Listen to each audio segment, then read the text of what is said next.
ವೀಕ್ಷಕರೇ ನಮಸ್ಕಾರ. ಬಳ್ಳಾರಿಯ ತೆಕ್ಕಲಕೋಟೆಯ ಬೆಟ್ಟದ ಮೇಲೊಂದು ದೇವಸ್ಥಾನ ಇದೆ. ಆ ದೇವಸ್ಥಾನದಲ್ಲಿ ಕೇಳಿಸಬೇಕಾಗಿದ್ದು ಧಾರ್ಮಿಕ ಘಂಟಾನಾದವೇ ಹೊರತು ಅಲ್ಲಿಯ ಕ್ವಾರಿಯಲ್ಲಿ ಕೇಳಿಸುವ ಜಿಲೆಟಿನ್ ಸ್ಫೋಟಕದ ಸದ್ದಲ್ಲ. ಆ ದೇವಸ್ಥಾನದ ಪಕ್ಕದಲ್ಲೇ ಈ ಮಾಫಿಯಾಗಳ ಕ್ವಾರಿಯ ಸ್ಫೋಟಕ ಸದ್ದು ಆ ಐತಿಹಾಸಿಕ ದೇವಸ್ಥಾನವನ್ನೇ ನಡಗಿಸ್ತಾ ಇದೆ. ಇದೇ ಈ ಹೊತ್ತಿನ ಕಂಪ್ಲೇಂಟ್ ಬಾಕ್ಸ್. ನಾನು ಸಾಹಿಲ್.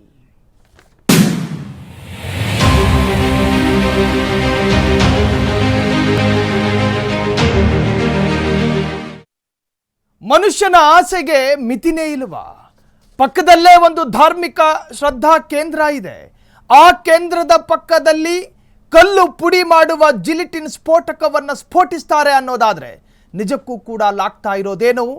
ಬಳ್ಳಾರಿಯ ತೆಕ್ಕಲಕೋಟೆಯಲ್ಲಿ ನಡೀತಾ ಇದೆ ಗಣಿ ದಂಧೆಯ ಭೀಕರ ದರ್ಬಾರ್. ಅದರ ಇಂಚಿಂಚು ಮಾಹಿತಿಯನ್ನು ಈ ಕಂಪ್ಲೇಂಟ್ ಬಾಕ್ಸ್ನಲ್ಲಿ ಕೊಡ್ತಾ ಹೋಗ್ತೀವಿ. ಬಳ್ಳಾರಿಯಲ್ಲಿ ಮಿತಿ ಮೀರಿದ ಗಣಿ ಮಾಫಿಯಾ ಅಟ್ಟಹಾಸ. ತೆಕ್ಕಲಕೋಟೆಯಲ್ಲಿ ಗಣಿ ದಂಧೆಯ ಭೀಕರ ದರ್ಬಾರ್.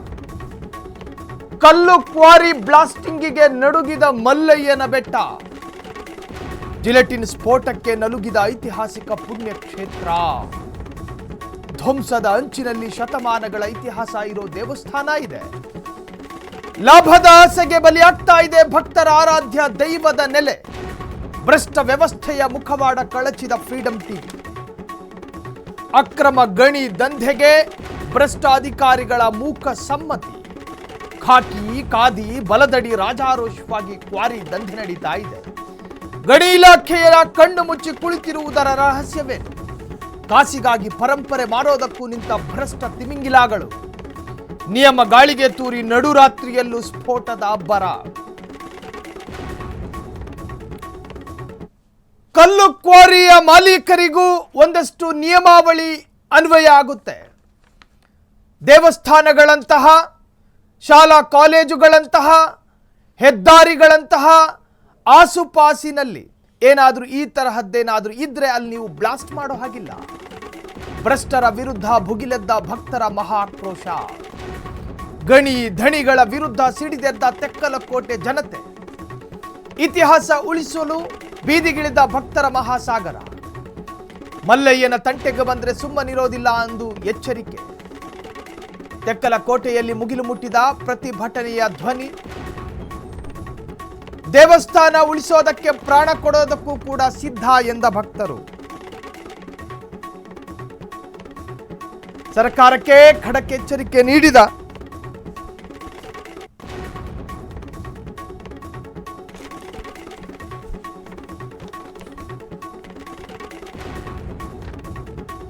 ಅಕ್ರಮ ಮಾಫಿಯಾಗೆ ಬ್ರೇಕ್ ಹಾಕುತ್ತಾ ಬಳ್ಳಾರಿ ಜಿಲ್ಲಾಡಳಿತ. ಹಣದ ಹಪ್ಪಹಪ್ಪಿಗೆ ಸಿಲುಕಿದ ಪುಣ್ಯಕ್ಷೇತ್ರದ ಕರಾಳ ಸತ್ಯ ಇದು. ತೆಕ್ಕಲಕೋಟೆ ಮಲ್ಲಯ್ಯನ ಬೆಟ್ಟ ಉಳಿಸುವಂತೆ ಭಕ್ತರ ಒತ್ತಾಯ.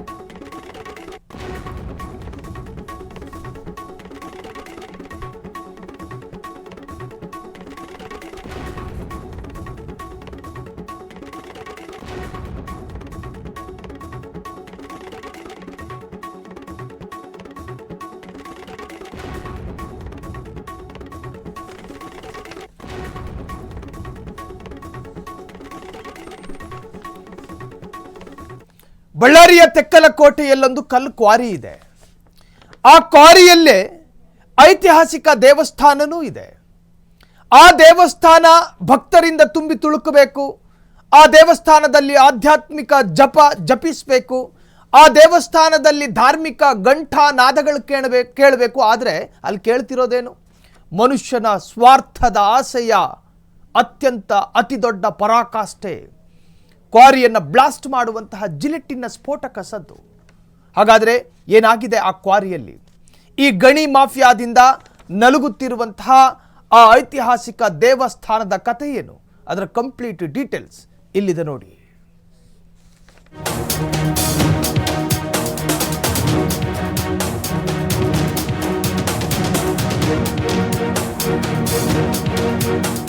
ಬಳ್ಳಾರಿ ಜಿಲ್ಲೆ ಸಿರುಗುಪ್ಪ ತಾಲೂಕಿನ ತೆಕ್ಕಲಕೋಟೆಯ ಹೊರವಲಯದಲ್ಲಿದೆ ಈ ಐತಿಹಾಸಿಕ ಪುಣ್ಯಕ್ಷೇತ್ರ. ಅದೇ ಶ್ರೀ ವರವಿನ ಮಲ್ಲೇಶ್ವರ ದೇವಸ್ಥಾನ. 10ನೇ ಶತಮಾನದಲ್ಲಿ ಕಲ್ಯಾಣಿ ಚಾಲುಕ್ಯರು ಮತ್ತು ವಿಜಯನಗರದ ಅರಸರ ಕಾಲದಲ್ಲಿ ನಿರ್ಮಾಣಗೊಂಡ ಈ ಭವ್ಯ ದೇವಾಲಯ ಲಕ್ಷಾಂತರ ಭಕ್ತರ ಆರಾಧ್ಯ ದೈವ. ಆದರೆ ಇಂತಹ ಪರಂಪರೆಯುಳ್ಳ ದೇವಸ್ಥಾನದ ಸುತ್ತಲೂ ಈಗ ರಾಕ್ಷಸಿ ಗಣಿಗಾರಿಕೆಯ ಕರಿನೆರಳು ಆವರಿಸಿದೆ. ಹಗಲು ರಾತ್ರಿ ಎನ್ನದೇ ನಿಯಮ ಬಾಹಿರವಾಗಿ ನಡೀತಾ ಇರುವ ಕಲ್ಲು ಕ್ವಾರಿ ಬ್ಲಾಸ್ಟಿಂಗ್ನಿಂದಾಗಿ ಈ ಐತಿಹಾಸಿಕ ಮಲ್ಲಯ್ಯನ ದೇವಸ್ಥಾನ ದಿನದಿಂದ ದಿನಕ್ಕೆ ನಲುಗಿ ಹೋಗ್ತಿದೆ.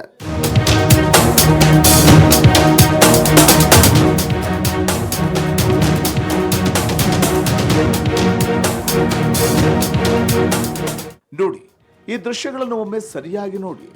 ಕಲ್ಲು ಗಣಿಗಾರಿಕೆಯ ಅಬ್ಬರಕ್ಕೆ ಸಿಲುಕಿ ಧ್ವಂಸವಾಗುತ್ತಿರುವ ಪುರಾತನ ಸ್ಮಾರಕ ದೇವಸ್ಥಾನದ ಕೂಗಳತೆ ದೂರದಲ್ಲಿ ಹಾಗೂ ಹಳೆ ಕೋಟೆ ಭಾಗದ ಕ್ವಾರಿಗಳಲ್ಲಿ ನಿತ್ಯ ಬೋರ್ವೆಲ್ ಬ್ಲಾಸ್ಟಿಂಗ್ ಮಾಡಲಾಗ್ತಿದೆ.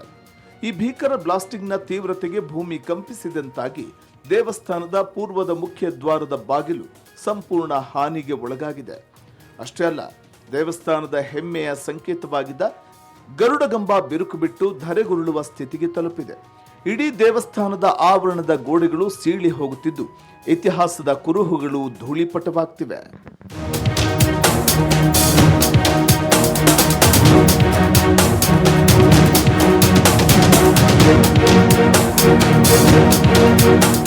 ಹೌದು, ಭಕ್ತರ ಈ ಆಕ್ರೋಶದಲ್ಲಿ ನ್ಯಾಯವಿದೆ.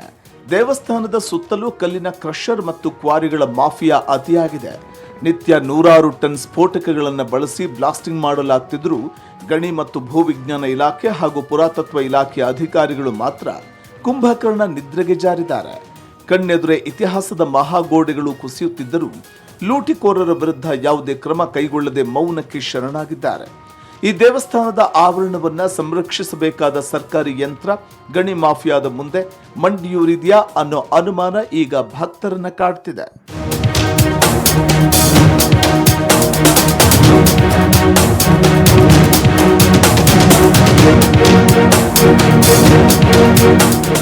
ಒಟ್ಟಾರೆ ಶತಶತಮಾನಗಳ ಇತಿಹಾಸವನ್ನ ಸಾರಿ ಹೇಳಿದ ಶ್ರೀ ವರವಿನ ಮಲ್ಲೇಶ್ವರ ದೇವಸ್ಥಾನ ಇಂದು ಕಲ್ಲು ಗಣಿಗಾರಿಕೆಯ ದಾಸ್ಯಕ್ಕೆ ಸಿಲುಕಿ ಕಣ್ಣೀರಿಡ್ತಿದೆ. ನಮ್ಮ ಸಂಸ್ಕೃತಿ, ನಮ್ಮ ಪರಂಪರೆಯನ್ನು ಉಳಿಸಬೇಕಾದ ಅಧಿಕಾರಿಗಳೇ ಮೌನ ವಹಿಸಿರುವುದು ಇಡೀ ವ್ಯವಸ್ಥೆಗೆ ಹಿಡಿದ ಕೈಗನ್ನಡಿಯಾಗಿದೆ. ಫ್ರೀಡಂ ಟಿವಿ ಕಂಪ್ಲೇಂಟ್ ಬಾಕ್ಸ್ ನೇರವಾಗಿ ಬಳ್ಳಾರಿ ಜಿಲ್ಲಾಡಳಿತಕ್ಕೆ ಮತ್ತು ಸಂಬಂಧಪಟ್ಟ ಸಚಿವರಿಗೆ ಪ್ರಶ್ನೆ ಮಾಡ್ತಿದೆ. ಇನ್ನಾದರೂ ಆ ಗಣಿ ಮಾಫಿಯಾದ ಅಕ್ರಮ ಬ್ಲಾಸ್ಟಿಂಗ್ಗೆ ಬ್ರೇಕ್ ಬೀಳುತ್ತಾ? ನಲುಗಿ ಹೋಗಿರೋ ಮಲ್ಲಯ್ಯನ ದೇವಸ್ಥಾನಕ್ಕೆ ಮುಕ್ತಿ ಸಿಗುತ್ತಾ? ಭಕ್ತರ ಆಕ್ರೋಶಕ್ಕೆ ಅಧಿಕಾರಿಗಳು ಉತ್ತರಿಸುತ್ತಾರಾ? ಕಾದು ನೋಡಬೇಕಿದೆ. Veeresh Naik, freedom TV, Ballari.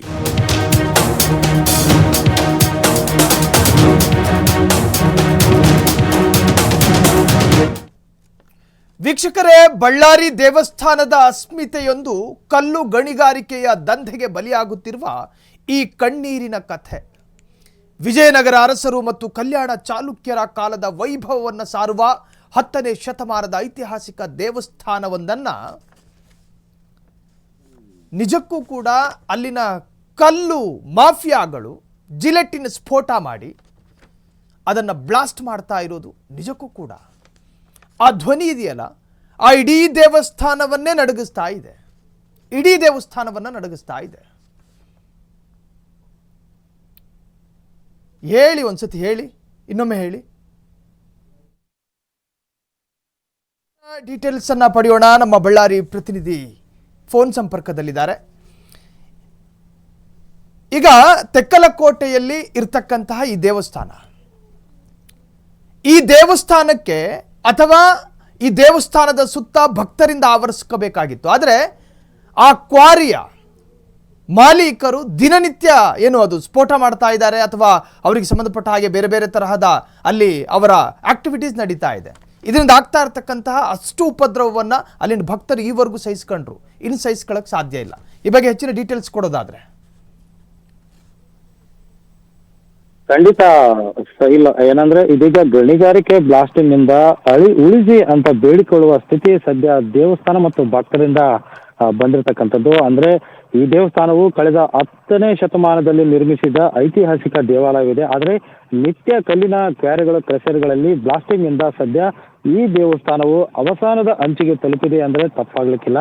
ಅಂದ್ರೆ ಗಣಿನಾಡು ಬಳ್ಳಾರಿ ಅಂದ್ರೆ ಇಲ್ಲಿ ಬರೀ ಕಲ್ಲು ಗಣಿಗಾರಿಕೆ ಮಾತ್ರವಲ್ಲದೆ ಅಂದ್ರೆ ಏನು ಈ ಭಾಗ ಅಂದ್ರೆ ಪ್ರಮುಖವಾಗಿ ಸಂಡೂರಿನಲ್ಲಿ ಮಾತ್ರ ಬ್ಲಾಸ್ಟಿಂಗ್ ನಡೀತಾ ಇತ್ತು. ಆದ್ರೆ ಈಗ ಏನು ಸಿರುಗುಪ್ಪ ತಾಲೂಕಿನ ತೆಕ್ಕಲಕೋಟೆ ಹೊರವಲಯದಲ್ಲಿರ್ತಕ್ಕಂಥ ಕಲ್ಲು ಬೆಟ್ಟದ ಮೇಲಿರ್ತಕ್ಕಂಥ ವರವಿನ ಮಲ್ಲೇಶ್ವರ ದೇವಸ್ಥಾನದಲ್ಲಿ ಅಂದ್ರೆ ಚಾಲುಕ್ಯರು ಮತ್ತು ವಿಜಯನಗರ ಕಾಲದಲ್ಲಿರ್ತಕ್ಕಂಥ ಅರಸರು ನಿರ್ಮಿಸಲ್ಪಟ್ಟಿದ್ದ ಈ ಕಲಾಶೈಲಿಯ ವಿಕಾಸ ಕೇಂದ್ರವಾಗಿರ್ತಕ್ಕಂಥದ್ದು. ಜೊತೆಗೆ ಕಲ್ಯಾಣ ಚಾಲುಕ್ಯರು ಮತ್ತು ವಿಜಯನಗರ ಅರಸರ ಶೈಲಿಯಲ್ಲಿ ನಿರ್ಮಿಸಲಾದ ಈ ದೇವಾಲಯಕ್ಕೆ ಸದ್ಯ ರಾಜ್ಯ ಆಗಿರ್ಬೋದು ಮತ್ತು ಸುತ್ತಮುತ್ತ ಸೀಮಾಂಧ್ರ ಮತ್ತು ತೆಲಂಗಾಣದಲ್ಲಿ ಕೂಡ ಲಕ್ಷಾಂತರ ಭಕ್ತರು ಕೂಡ ಬಂದು ಒಂದು ಪೂಜೆಯನ್ನ ಮಾಡ್ತಕ್ಕಂಥದ್ದು ನಾವು ಇಲ್ಲಿವರೆಗೆ ಕಾಣ್ತಕ್ಕಂಥದ್ದು. ಆದರೆ ಸದ್ಯ ಈ ಐತಿಹಾಸಿಕ ಪಾರಂಪರ್ಯ ಹೊಂದಿರತಕ್ಕಂಥ ವರವಿನ ಮಲ್ಲೇಶ್ವರ ದೇವಸ್ಥಾನ ಸದ್ಯ ಇದೀಗ ಕಲ್ಲು ಕ್ವಾರಿಗಳು ಮತ್ತು ಕ್ರಷರ್ ಬ್ಲಾಸ್ಟಿಂಗ್ ನಿಂದ ನಿತ್ಯ ಅವಸಾನದ ಅಂಚಿಗೆ ತಲುಪುತ್ತದೆ ಅಂತಂತಂದ್ರೆ ಸದ್ಯ ಭಕ್ತರಿಗೆ ಒಂದು ರೀತಿಯಲ್ಲಿ ಅಸಮಾಧಾನಕ್ಕೆ ಕಾರಣವಾಗಿರ್ತಕ್ಕಂಥದ್ದು. ಅದರ ಜೊತೆಗೆ ಅಂದ್ರೆ ದೇವಸ್ಥಾನದ ತೂಗಳಿಕೆ ಅಂದ್ರೆ ಮಿನಿಮಮ್ ಒಂದು 50 ಮೀಟರ್ ಅಷ್ಟು ದೂರದಲ್ಲಿರ್ತಕ್ಕಂಥ ಕೆಲವೊಂದು ಕಲ್ಲು ಕ್ರಷರ್ಗಳಿಂದ ಮತ್ತು ಬೋರ್ವೆಲ್ ಬ್ಲಾಸ್ಟಿಂಗ್ ನಡೆಸುತ್ತಿದ್ದರಿಂದ ಸದ್ಯ ಐತಿಹಾಸಿಕ ಸ್ಮಾರಕ ಬಿರುಕು ಬಿಡುತ್ತಲೇ ಸಾಗಿದೆ ಅಂತಾನೆ ಹೇಳಲಾಗ್ತಿದೆ. ಜೊತೆಗೆ ಅಂದ್ರೆ ವರವಿನ ಮಲ್ಲಯ್ಯ ದೇವಸ್ಥಾನದ ಪೂರ್ವ ದ್ವಾರದ ಗೋಪುರವು ಅಂದ್ರೆ ಆಗಿನ ಕಾಲದಲ್ಲಿ ವಿಜಯನಗರ ಕಾಲದಲ್ಲೇ ನಿರ್ಮಾಣ ಮಾಡಿರ್ತಕ್ಕಂಥದ್ದು ಕೂಡ ಇತಿಹಾಸದ ಪುರಾವೆಗಳು ಕೂಡ ಸ್ಪಷ್ಟೀಕರಿಸಲಾಗಿದೆ. ಅದರ ಜೊತೆಗೆ ಅಂದ್ರೆ ವಿಜಯನಗರ ಸಾಮ್ರಾಜ್ಯದಲ್ಲಿ ಆಳ್ವಿಕೆ ನಡೆಸತಕ್ಕಂಥ ಅದೇ ಶೈಲಿಯಲ್ಲಿ ಅಂದ್ರೆ ರಾಯ ಗೋಪುರ ಶೈಲಿಯಲ್ಲಿ ಈ ಗೋಪುರವನ್ನ ಕೂಡ ಒಂದು ನಿರ್ಮಾಣ ಮಾಡಿರತಕ್ಕಂಥದ್ದು. ಜೊತೆಗೆ ನೋಡಲು ಕೂಡ ಒಂದು ಆಕರ್ಷಕವಾಗಿ ಈ ಸ್ಮಾರಕವನ್ನು ಕೂಡ ಒಂದು ನಿರ್ಮಾಣವಾಗಿದೆ. ಅಂದ್ರೆ ದ್ವಾರಪಾಲಕರ ವಿಗ್ರಹ, ಆನೆ ಶಿಲ್ಪ ಮತ್ತು ಸಿಂಹ ಅಂಶಗಳ ಜೊತೆಗೆ ಉಬ್ಬು ಶಿಲ್ಪಗಳ ತಳಪಾಯದಲ್ಲಿ ಈ ಒಂದು ಸ್ಮಾರಕವನ್ನ ಕೂಡ ಕೆತ್ತಲಾಗಿರ್ತಕ್ಕಂಥದ್ದು. ಅಂದ್ರೆ ಈ ಗೋಪುರದಲ್ಲಿ 6 ಅಂತಸ್ತುಗಳಿದ್ದು ಗೋಪುರವನ್ನ ಕೂಡ ನಿರ್ಮಿಸಲು ಒಂದು ರೀತಿಯಲ್ಲಿ ಸುತ್ತ ಇಟ್ಟಿಗೆ ಎಳ್ಳಿಗಳನ್ನ ಕೂಡ ಬಳಸಿ ಒಂದು ನಿರ್ಮಾಣ ಮಾಡಿದೆ ಅಂತೇಳಿ ಇತಿಹಾಸದ ಪುರಾವೆ ಕೂಡ ಸದ್ಯ ಹೇಳಿರ್ತಕ್ಕಂಥದ್ದು. ಅಂದ್ರೆ ಈ ದೇವಸ್ಥಾನದ ಸುತ್ತ ಆವರಣವನ್ನು ಬೃಹದಾಕಾರದಲ್ಲಿ ಆವರಣವನ್ನ ನಿರ್ಮಾಣ ಮಾಡಿದೆ. ಅಂದ್ರೆ ಆವರಣದ ಸುತ್ತಲೂ ಕೂಡ ಅಂದ್ರೆ ದಕ್ಷಿಣ ಭಾಗದಲ್ಲಿ ಮಂಟಪ, ಜೊತೆಗೆ ವೀರಗಲ್ಲು, ಶಿವಲಿಂಗ, ನಂದಿ ಸೇರಿದಂತೆ ಇತರೆ ಶಿಲ್ಪಕಲೆಗಳು ಕೂಡ ಇಲ್ಲಿ ನಾವು ಸ್ಪಷ್ಟವಾಗಿ ಕಾಣಬಹುದು. ಜೊತೆಗೆ ಈ ಸ್ಮಾರಕವು ಐತಿಹಾಸಿಕವಾಗಿರುವುದರಿಂದ ಪ್ರಾಚ್ಯ ವಸ್ತು ಇಲಾಖೆಗೆ ಕೂಡ ಹೊರಪಟ್ಟಿದೆ. ಆದ್ರೆ ಪ್ರಾಚ್ಯ ವಸ್ತು ಇಲಾಖೆಗೆ ಈ ಸುತ್ತಮುತ್ತ ಇರತಕ್ಕಂಥ ಕಲ್ಲು ಗಣಿಗಾರಿಕೆಯಿಂದ ಅವರ ಗಮನಕ್ಕೆ ಇದೆಯಾ ಇಲ್ವಾ ಅಂತ ಕೂಡ ಗೊತ್ತಿಲ್ಲ.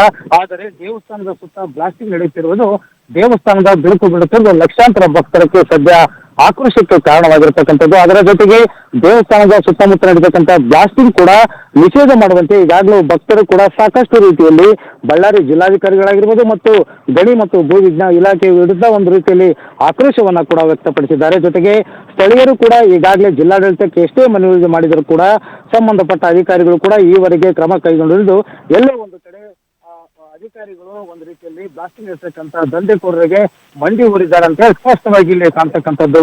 ಜೊತೆಗೆ ಈ ದೇವಸ್ಥಾನವು ಈಗಾಗಲೇ ಕ್ವಾರಿಗಳಲ್ಲಿ ನಡೆಯತಕ್ಕಂಥ ಬ್ಲಾಸ್ಟಿಂಗ್ ಅನ್ನ ನಿಷೇಧ ಮಾಡೋಕಂತ ಈಗಾಗಲೇ ಭಕ್ತರು ಕೂಡ ಒಂದ್ 2-3 ಬಾರಿ ಅವರ ಪ್ರತಿಭಟನೆ ಕೂಡ ಮಾಡಿದ್ದನ್ನು ನಾವು ನೋಡಬಹುದು.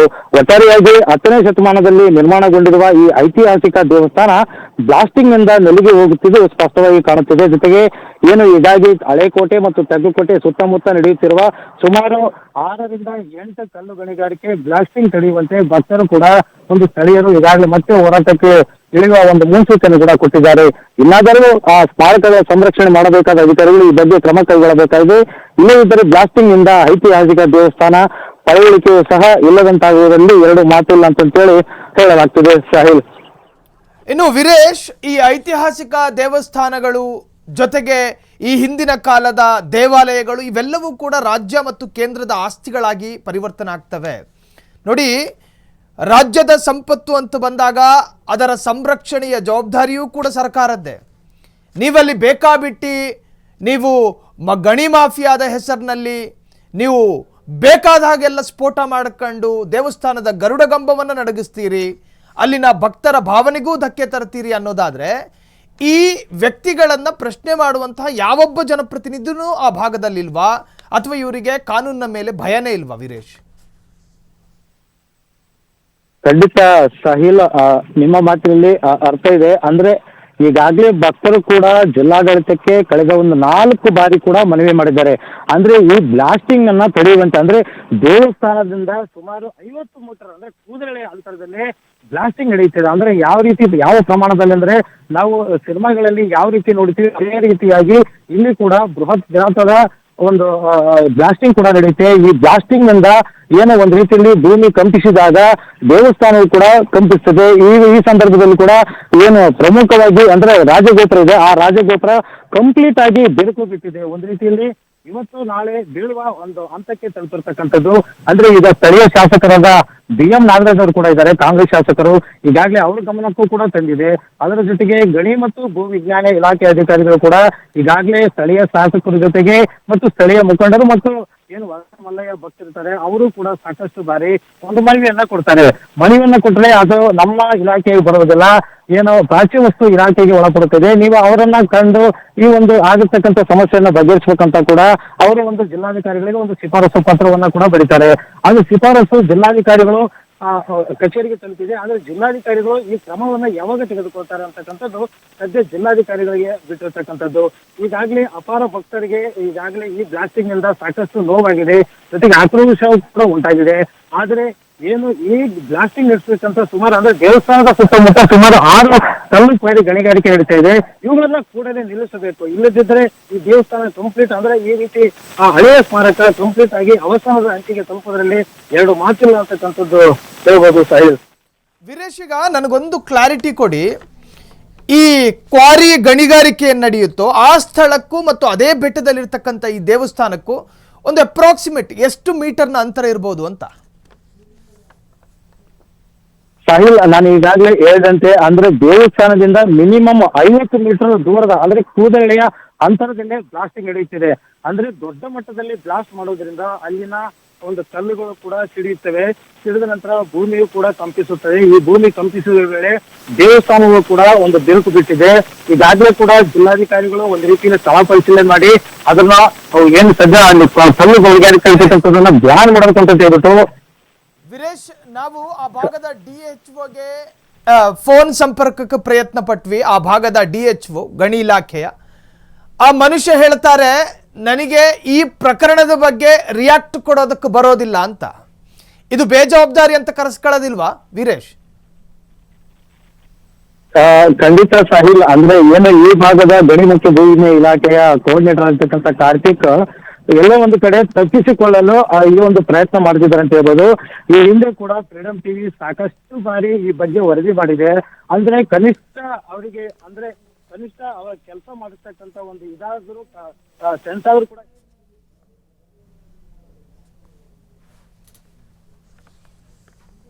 ಎಸ್, ಥ್ಯಾಂಕ್ ಯು ವೀರೇಶ್ ತಮ್ಮೆಲ್ಲ ಡೀಟೇಲ್ಸಿಗೆ. ನೋಡಿ, ನಿಯಮಗಳಿದ್ದಾವೆ, ಆ ನಿಯಮಗಳನ್ನು ಹೇಳ್ತಾ ಹೋಗ್ತೀನಿ ನಾನು. ಕಾನೂನು ಏನು ಹೇಳುತ್ತೆ ಗೊತ್ತಾ? ಗಣಿ ಮತ್ತು ಭೂವಿಜ್ಞಾನ ಇಲಾಖೆ ಹಾಗೂ ಪುರಾತತ್ವ ಇಲಾಖೆಯ ನಿಯಮಗಳ ಪ್ರಕಾರ ಯಾವುದೇ ಐತಿಹಾಸಿಕ ಸ್ಮಾರಕದ ಸುತ್ತಲಿನ 100 ರಿಂದ 300 ಮೀಟರ್ ವ್ಯಾಪ್ತಿಯಲ್ಲಿ ಇಂತಹ ರಾಕ್ಷಸಿ ಬ್ಲಾಸ್ಟಿಂಗ್ ಮಾಡುವಂತಿಲ್ಲ. ಕರ್ನಾಟಕ ಉಪ ಖನಿಜ ರಿಯಾಯಿತಿ ನಿಯಮಾವಳಿಗಳ ಪ್ರಕಾರ ಅರ್ಥಾತ್ KMMCR ಪ್ರಕಾರ ಧಾರ್ಮಿಕ ಆಸ್ತಿ ಪಾಸ್ತಿಗಳಿಗೆ ಧಕ್ಕೆಯಾಗುವಂತೆ ಸ್ಫೋಟಕ ಬಳಸಿದ್ರೆ ಗಣಿ ಲೈಸೆನ್ಸ್ ರದ್ದಾಗಬೇಕು. ಆದರೆ ತೆಕ್ಕಲಕೋಟೆಯಲ್ಲಿ ಈ ಎಲ್ಲ ಕಾನೂನುಗಳನ್ನು ಗಾಳಿಗೆ ತೂರಿದ್ರೂ ಕೂಡ ಇವ್ರನ್ನ ಹೇಳೋರು ಇಲ್ಲ, ಕೇಳೋರು ಇಲ್ಲ. ಸಾರ್ವಜನಿಕ ಆಸ್ತಿ ಪಾಸ್ತಿ ಹಾನಿ ತಡೆ ಕಾಯ್ದೆಯನ್ನು ಅಣಕಿಸುವಂತೆ ಗಣಿ ಮಾಫಿಯಾ ಅಟ್ಟಹಾಸ ಮೆರೆಯುತ್ತಿದೆ. ಜಿಲ್ಲಾಡಳಿತ ಮಾತ್ರ ಕಣ್ಣು ಮುಚ್ಚಿ ಕುಳಿತಿರೋದು ಕಾನೂನಿನ ಸ್ಪಷ್ಟ ಉಲ್ಲಂಘನೆ. ಬಳ್ಳಾರಿಯ ತೆಕ್ಕಲಕೋಟೆಯ ಬೆಟ್ಟದ ಮೇಲೆ ಐತಿಹಾಸಿಕ ಸ್ಮಾರಕ ಇದೆ.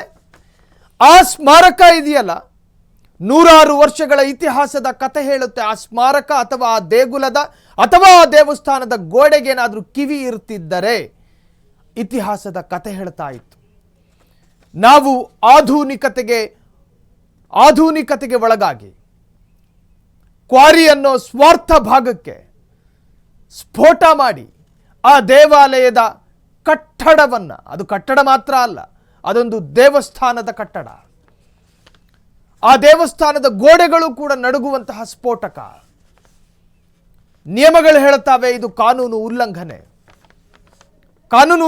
ಇದು ನೋಡಿ. ಐತಿಹಾಸಿಕ prevention of damage to public property act ಪ್ರಕಾರ ಅಂದರೆ ಸಾರ್ವಜನಿಕ ಆಸ್ತಿ ಪಾಸ್ತಿ ಹಾನಿ ತಡೆ ಕಾಯ್ದೆ. ಸಾರ್ವಜನಿಕ ಆಸ್ತಿ ಪಾಸ್ತಿ ಅಂದರೆ ಒಂದು ಐತಿಹಾಸಿಕ ಸ್ಮಾರಕ, ಐತಿಹಾಸಿಕ ದೇಗುಲ, ಅದು ಸರ್ಕಾರದ ಆಸ್ತಿ ಆಗ್ತವೆ. ಸರ್ಕಾರದ ಆಸ್ತಿ ಅಂದರೆ ಅದು ಸಾರ್ವಜನಿಕರ ಆಸ್ತಿ. ನಾವು ದೃಶ್ಯದಲ್ಲಿ ತೋರಿಸಿದ್ವಿ ನಿಮಗೆ. ಅಲ್ಲಿ ಜಿಲೆಟಿನ್ ಬಳಸಲಾಗುತ್ತೆ. ಕಲ್ಲುಗಳನ್ನು ಏನು ಬ್ಲಾಸ್ಟ್ ಮಾಡಿ ಅದನ್ನು ಹುಡಿ ಮಾಡೋದಕ್ಕೆ ಜಿಲೆಟಿನ್ ಸ್ಫೋಟಕಗಳನ್ನು ಬಳಸಲಾಗುತ್ತೆ. ಆ ಸಂದರ್ಭದಲ್ಲಿ ಇಡೀ ದೇವಸ್ಥಾನ ಕಂಪಿಸುತ್ತೆ ಅನ್ನುವಂಥ ಆರೋಪ ಇದೆ.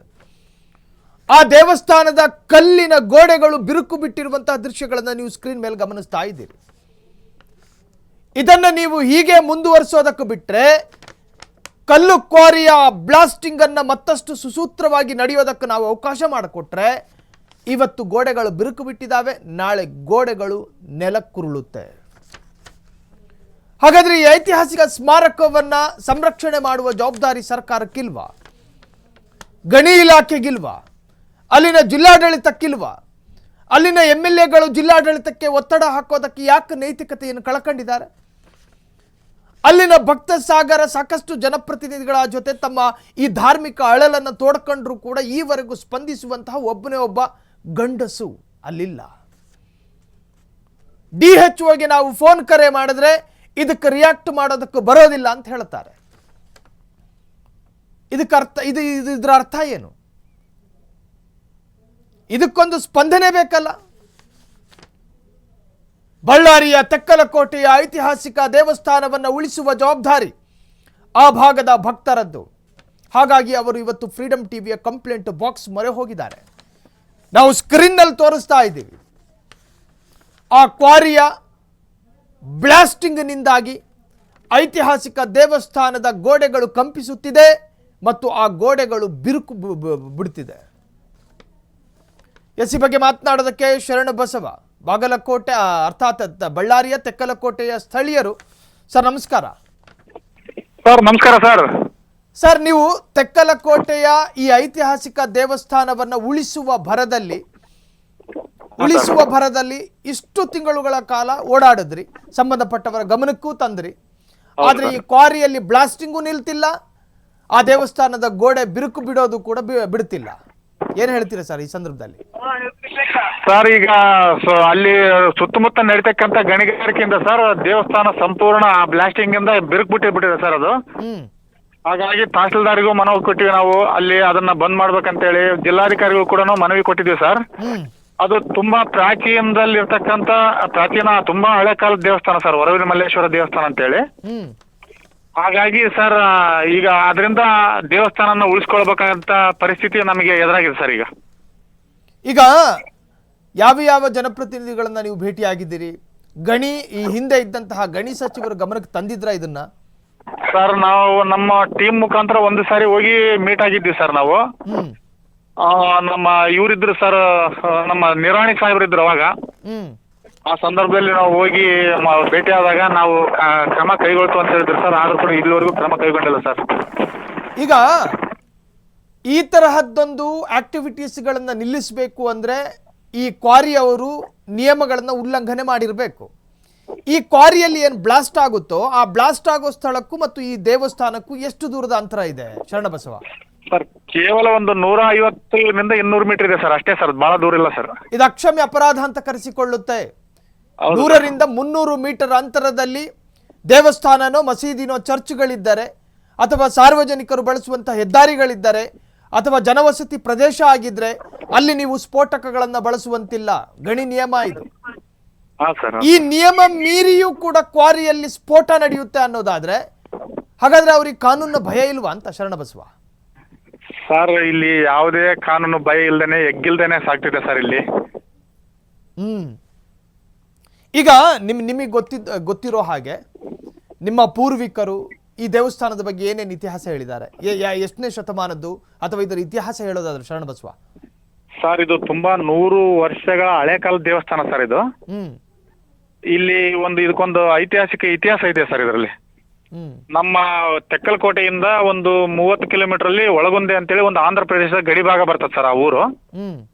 ಆ ಊರಿನಿಂದ ಸಾಕಷ್ಟು ಜನಗಳು ಬಂದು ಇಲ್ಲಿ ದೇವರ ದರ್ಶನ ಮಾಡ್ಕೊಂಡ್ಮೇಲೆನೆ ಇಲ್ಲಿನ ತೇರ್ ಆಯ್ತದೆ ಸರ್ ಅಲ್ಲಿ. ಹಾಗಾಗಿ ಇಲ್ಲಿ ಸುತ್ತಮುತ್ತಿನ ಊರವರು ಬಹಳ ಜನ ಕೂಡ್ಕೊಂಡು ಏಪ್ರಿಲ್ ತಿಂಗಳಲ್ಲಿ ಅತಿ ವಿಜೃಂಭಣೆಯಿಂದ ಜಾತ್ರಾ ಮಹೋತ್ಸವ ನಡೆಸ್ತದ ಸರ್ ಇಲ್ಲಿ. ಈಗಲೂ ನಡೀತಾ ಇದೆ ಸರ್. ಎಲ್ಲ ಮನೆಗಳೆಲ್ಲ ಅಡಿಗೆ ಮಾಡ್ಕೊಂಡ್ಬಂದು ಬೆಳಿಗ್ಗೆ ಮಧ್ಯಾಹ್ನ ಎಲ್ಲ ಎಲ್ಲೆಲ್ಲಿ ಗಿಡಗಳ ನೆರಳಿ ಕೂತ್ಕೊಂಡು ಊಟ ಮಾಡ್ಕೊಂಡು ವಿಜೃಂಭಣೆಯಿಂದ ಜಾತ್ರೆ ಮಾಡ್ಕೊಂಡು ತಮ್ಮ ಊರುಗಳಿಗೆ ತೆರಳುತ್ತಾರೆ ಸರ್. ಈಗ ಅಲ್ಲಿನ ಸ್ಥಳೀಯರ ಆಸೆ ಏನು ಸರ್? ಈ ದೇವಸ್ಥಾನವನ್ನ ಮತ್ತಷ್ಟು ಇದನ್ನೇನೋ ಆಧುನೀಕರಣಗೊಳಿಸಬೇಕು ಅಥವಾ ಇದನ್ನ ಮತ್ತಷ್ಟು ವಿಜೃಂಭಣೆಯಿಂದ ನಾವು ನೋಡಬೇಕು ಅನ್ನೋ ಆಸೆಗಳು ಇಲ್ವಾ ಸ್ಥಳೀಯರಿಗೆ? ಇದೆ ಸರ್, ಅಭಿವೃದ್ಧಿ ಪಡಿಸ್ಬೇಕು. ಆ ದೇವಸ್ಥಾನ ನಮ್ಮ ರಾಜ್ಯದಲ್ಲಿ ನಂಬರ್ 1 ದೇವಸ್ಥಾನ ಮಾಡ್ಬೇಕು ಅನ್ನೋ ಉದ್ದೇಶ ಕೂಡ ಇದೆ ಸರ್ ಜನಗಳಿಗೆ. ಸೊ ನಿಮಗೆ ಭರವಸೆ ಇದೆ ನೋಡಿ. ನೀವು ಇದೆ ಸರ್, ಕಂಪ್ಲೇಂಟ್ ಇದೆ, ಬಾಕ್ಸ್ ಆಗುತ್ತೆ ಮೊರೆ ಸರ್. ಹೋಗಿದ್ದೀರಿ. ಫ್ರೀಡಮ್ ಟಿವಿಯಲ್ಲಿ ನಾವು ಈ ಸುದ್ದಿಯನ್ನು ಬ್ರೇಕ್ ಮಾಡಿದ್ದೀವಿ. ಸಂಬಂಧಪಟ್ಟವರ ಗಮನಕ್ಕೆ ತರುವಂತಹ ಪ್ರಾಮಾಣಿಕ ಪ್ರಯತ್ನ ನಮ್ಮಿಂದಾಗುತ್ತೆ. Thank you so much Sharanabasava ಅವರೇ, ಇಷ್ಟೊತ್ತು ಫ್ರೀಡಮ್ ಟಿವಿ ಜೊತೆ ಮಾತನಾಡಿದ್ದಕ್ಕೆ.